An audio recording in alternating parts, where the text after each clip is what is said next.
Hey guys, so I realize this video that I'm taping right now was actually missing from the Google Classroom files, so I'm going to be adding this today on Wednesday.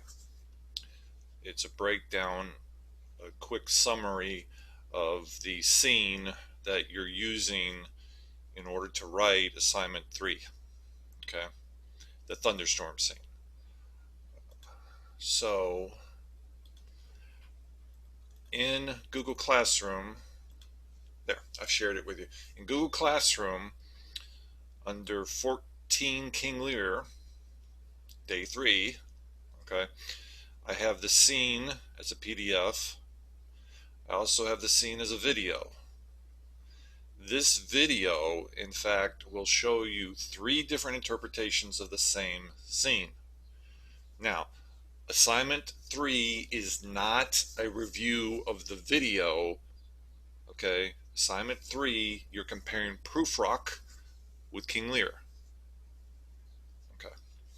So in the video, however, I've given you 3 different versions of the same scene so you can get a different take, a different impression of how King Lear, at this pivotal scene in the play, is becoming an absurd character, even more so than the previous angry scenes where he's lashing out at his daughters. Okay? This scene, he lashes out at nature, okay, and at himself. Keep that in mind. As much as he lashes out at nature, he's lashing out at himself. It's cyclical. Now I'm going to try something really quick. I'm going to open up the video,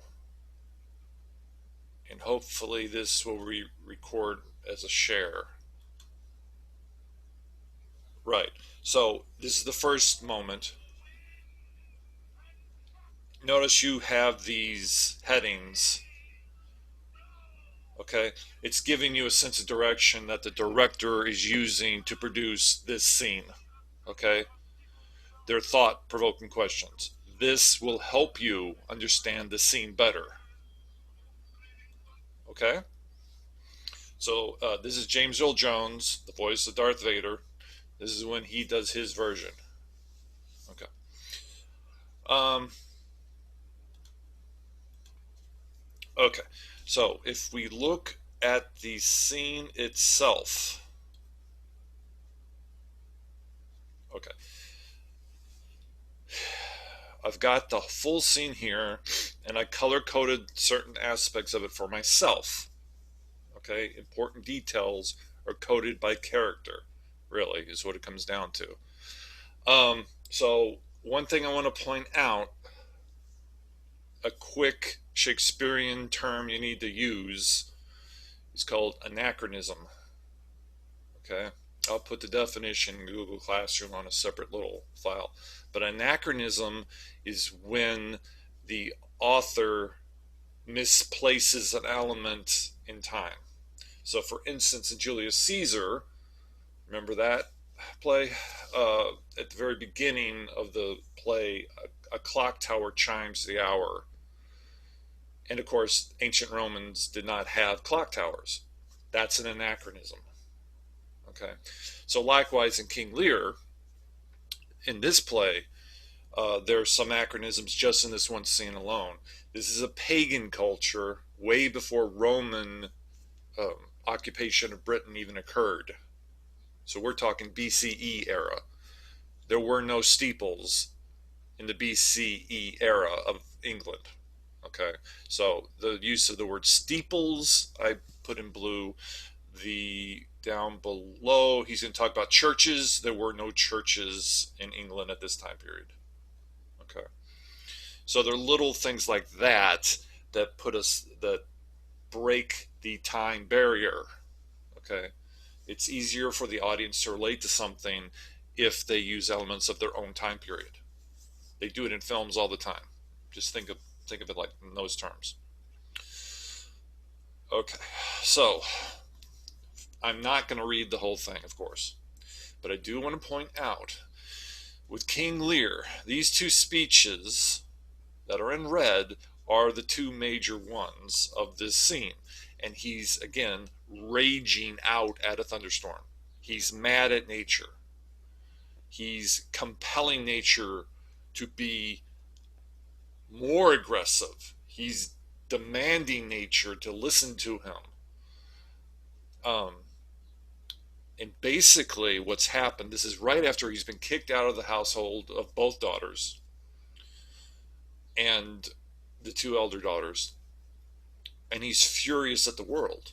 So he wants to basically control nature and bring down a major storm onto the island of England. Okay.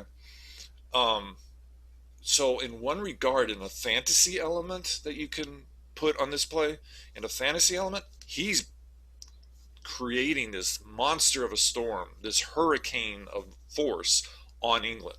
He's that mad.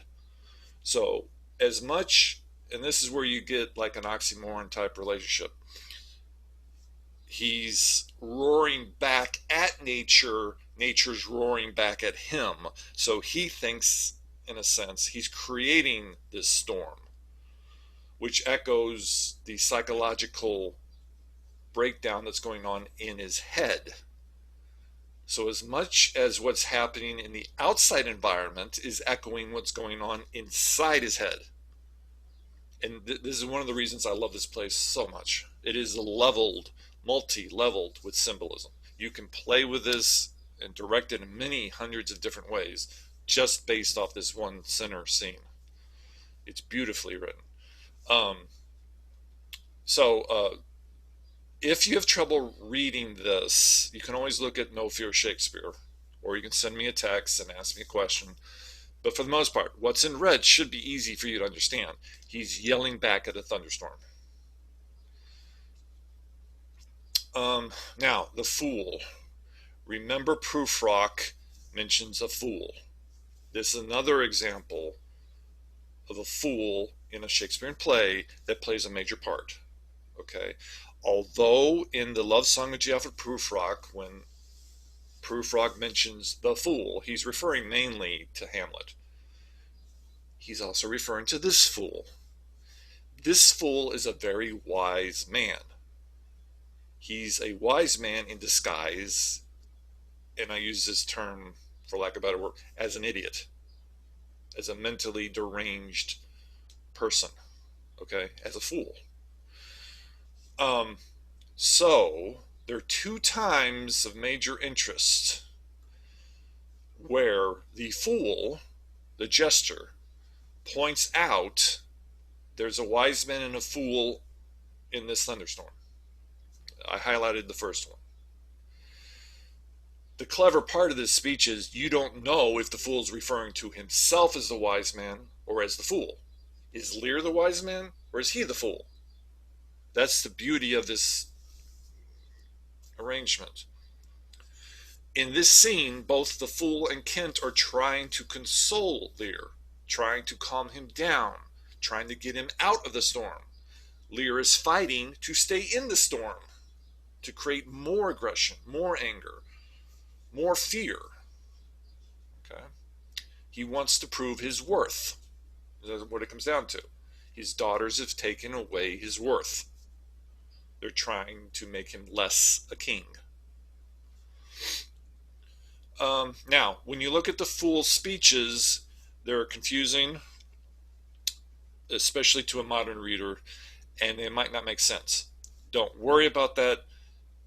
The way I like to view it, they're not supposed to make sense. He's talking in riddles, like a fool will do, like a court fool does. They make jokes at the expense of everyone in the room. And if you think in terms like Robin Williams or Ben Stiller, the reason I like those two actors, they can be serious at one point and do drama, and then they can flip it in just a second and do comedy. Keep that in this logic. That's what this type of person is. He can be dramatic 1 second and flip it in a heartbeat and be the opposite, the extreme opposite. So that's why when you look at his vernacular, his diction, he'll talk about a louse, so that it rhymes with house, basically. But he talks about a louse. He talks about cod pieces. He'll mention that more than once.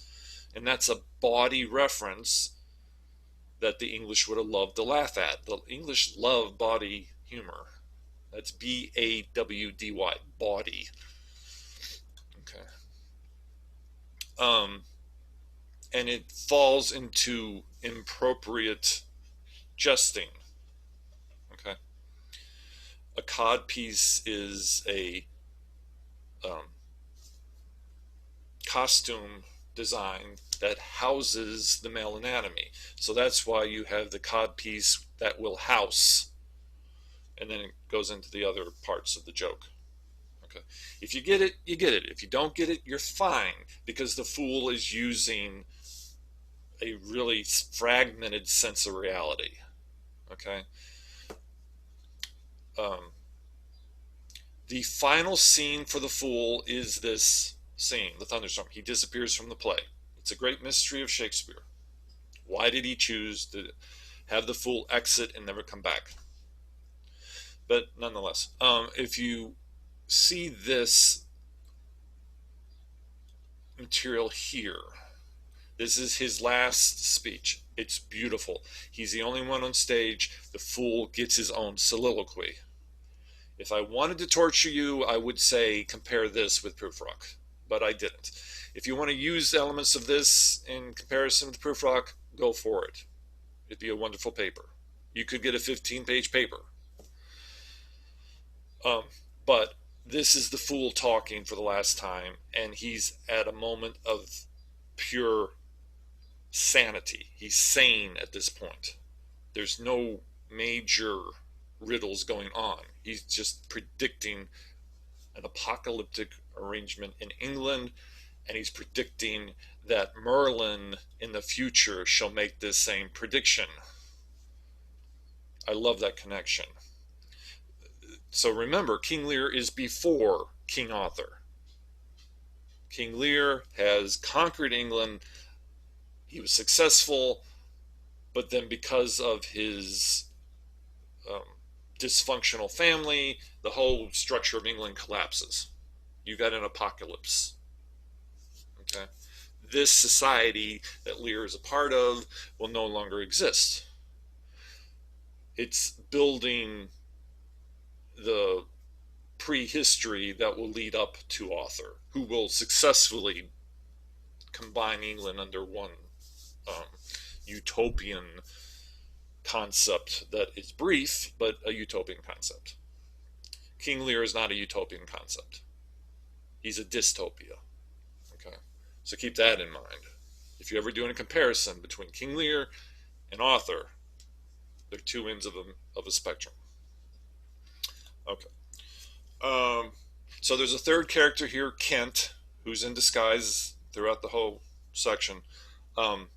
He's trying to logically, compassionately get Lear to come undercover into the shack.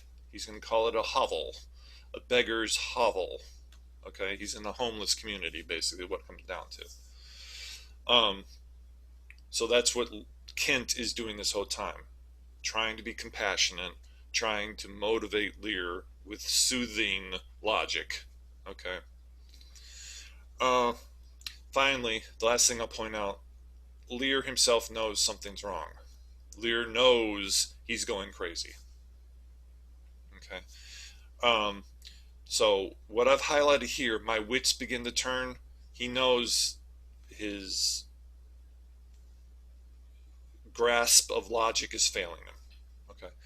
And it's all stemmed from this statement here, I am a man more sinned against than sinning.